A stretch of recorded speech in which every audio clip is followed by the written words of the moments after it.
Hello friends. Welcome back to our channel stock trading simplified में। ये हमारा third video है कैंडलस्टिक के ऊपर। इससे पहले हमने डोजी के ऊपर एक वीडियो बनाया, फिर हैमर एंड हैंगिंग मैन के ऊपर एक वीडियो बनाया, and this is our third part. अगर आपने वो पुराना वीडियोस नहीं देखा है तो I request you all to go and check out for candlestick part 1 and part 2। मैं इन वीडियो का लिंक्स डिस्क्रिप्शन में डाल दूंगा and you can check that. Okay, let's move forward and start discussing the next candle. हमारा next candle है inverted hammer. Inverted hammer actually देखने में जस्ट उल्टा ऑफ हैमर होता है, जैसे ये हैमर है, ठीक है। इन्वर्टेड हैमर इसका जस्ट उल्टा होता है, उसकी बॉडी छोटी होती है एंड नीचे उसकी बॉडी होती है, जैसे उसकी बॉडी छोटी होती है एंड नीचे होती है, एंड उसकी टेल्स ऊपर होती है, ठीक है। तो इसमें open equal to low equal to close होता है, मतलब आसपास ही कहीं छोटा बॉडी, एंड देन जो शैडो रहेगी उसकी, वो बॉडी की ऑलमोस्ट 2 to 3 टाइम्स 4 टाइम्स रहती है, वो ऊपर रहती है, ठीक है। तो ये नॉर्मली आप देखें तो डाउन ट्रेंड में लोएस्ट पॉइंट एरिया में कहीं बनता है, तो इसकी जो इफेक्टिवनेस है ज़्यादा रहती है। जैसे यहाँ प्राइस डाउन ट्रेंड में चल रहा है, थोड़ा सा ऊपर जाता है, फिर यहाँ नीचे देखो ये लो बनता है, ठीक है।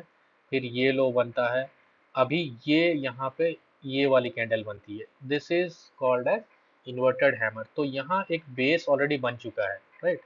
बेस के आसपास ही वो इन्वर्टेड हैमर बन रही है, इसका मतलब है सेलर्स तो फुल कंट्रोल में थे, प्राइस को पूरा नीचे भी लेके गए, बट समहाउ यहाँ कुछ बायर्स का प्रेजेंस भी है, क्योंकि प्राइस अगर इतना ऊपर जाता है तो डेफिनेटली विदाउट बायर्स वो तो जाएगा नहीं, ठीक है।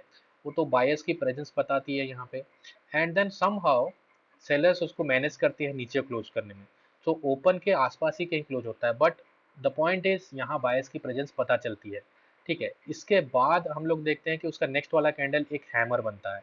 हैमर तो हमने पहले भी डिस्कस किया है। हैमर एक बुलिश कैंडलस्टिक पैटर्न है, तो यहाँ रेड में दिख रहा है, तो कलर मैटर नहीं करता उसके लिए। तो ये हैमर तो एक ऑलरेडी एक बुलिश कैंडल, तो एक इन्वर्टेड हैमर बनता है, फिर पास में एक हैमर बनता है, उसके बाद ये देखो एक अच्छा सा बुलिश सा कैंडल बनता है। तो ये कंफर्म करती है कि यहाँ बायर्स हैं, ठीक है। जब इस लेवल के ऊपर जाता है तो यहाँ शॉर्ट कवरिंग चालू हो जाती है, जिन्होंने यहाँ शॉर्ट किया हुआ था वो अपना पोजीशन कवर करने के लिए आते हैं, ठीक है। तो यहाँ अगर मान लो कोई सपोर्ट है यहाँ पे, तो यहाँ तो बायर्स होंगे, ठीक है। अगर सपोर्ट एरिया है तो सपोर्ट एरिया है, बायर्स होंगे, न्यू बायर्स यहाँ ऐड हो रहे हैं, क्योंकि जो अपॉर्चुनिटी ढूंढते होंगे स्टॉक में एंटर करने का, उनको यहाँ पे एंट्री मिल जाएगी, एंड देन जिन्होंने शॉर्ट किया होगा उनकी शॉर्ट कवरिंग चालू हो जाएगी।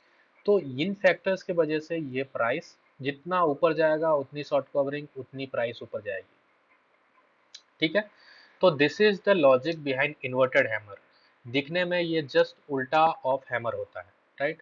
नो और वेरी स्मॉल लोअर शैडो, तो नीचे इसकी शैडो बहुत छोटी रहती है, छोटी या थोड़ी रहेगी चलेगी, बट इसकी जो मेजर शैडो होगी वो ऊपर ही होगी, 3 to 4 times of the body, ठीक है।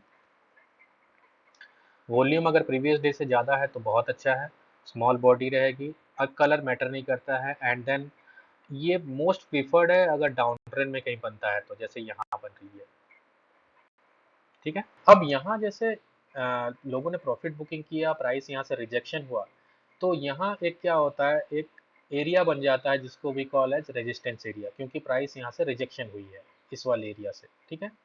अब यहाँ एक सपोर्ट देखो, ये वाला सपोर्ट था, तो यहाँ से ऊपर गया प्राइस, ऐसे ऐसे करके यहाँ से ब्रेक दिया, तो ये एक रेजिस्टेंस बन गया, ठीक है।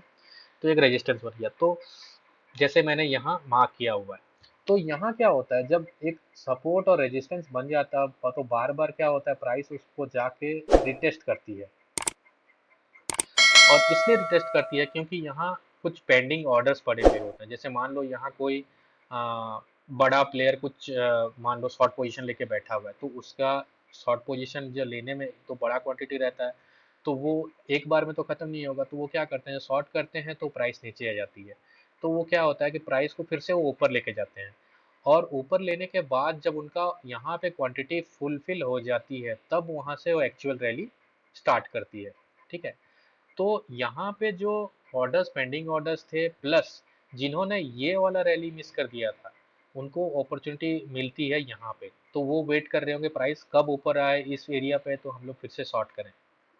ठीक है, तो ऐसे वाले कैंडल्स जो होते हैं वो अपॉर्चुनिटी देते हैं। देखो यहाँ भी सिमिलर ऐसे ही वाली कैंडल बनी, तो एक रेजिस्टेंस एरिया के पास एक शूटिंग स्टार बनती है जो कंफर्म करती है कि यहाँ बेयर्स की प्रेजेंस है। उसके बाद देखो दो तीन कैंडल छोटे छोटे कैंडल बनते हैं, बट एवरीथिंग इज कंफर्मिंग के प्राइस नीचे जा रहे हैं। कोई ऊपर जाके उसको हाई को टेस्ट नहीं कर रहा, सारे कैंडल्स उसके लो को टेस्ट कर रहे हैं। ठीक है, तो लो को जब टेस्ट करने लगेंगे तो प्राइस वीक होने लगती है एंड यहाँ से ब्रेकडाउन चालू हो जाती है and this is the downward rally. That's it for today, and we'll continue this, and we'll explain few more candlestick patterns in our next upcoming videos. So stay tuned and keep watching, keep learning, and thank you so much.